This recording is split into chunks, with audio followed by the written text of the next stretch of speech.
Bir вакыт кояш елның 4 фасылын, көзне, кышны, язны һәм җәйне үзенә чакырып алган.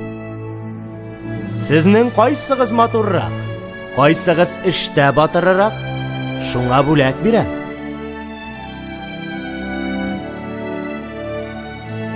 Бүләк бик затлы, уч тутырып йолдыз, сүзне көз башлаган. Үзегез яхшы беләсез, мин бөтен басуларның уңышын җыйдым, бар дөньяны алтынга күмдем, кышларны җылы якка азаттым, балаларны мәктәпкә җыйдым. Бүләк миңа тиеш. Әллә мин аз эшләдемме?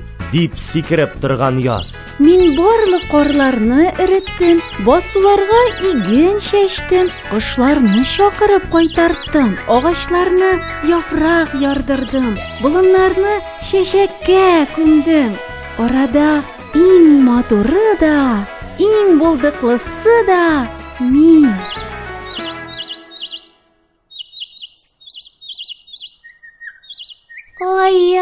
Ай-ай-ай-ай-ай.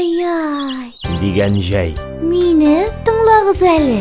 Мин дөньяны яшеллеккә күмәм, чәчәкләр үстерәм. Мул уңыш китерәм. Әллә мин иң матурыгыз түгелме? Артык күп түгел минем эш.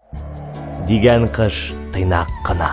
Мин җирне ял иттерәм, киләсе уңыш өчен карлар ташыйм, дөньяны ап-акка буйым, балаларны чана, чаңгы шуарга чакырам.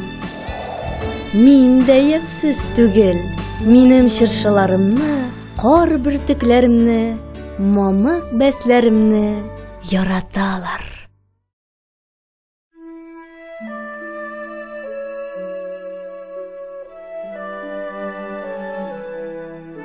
Мәгез барыгызга да бүләк, дигән.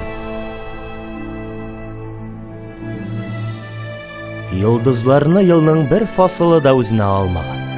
Алар һәр вакыт, язда, җәйдә, көздә, кышта балкып яналар.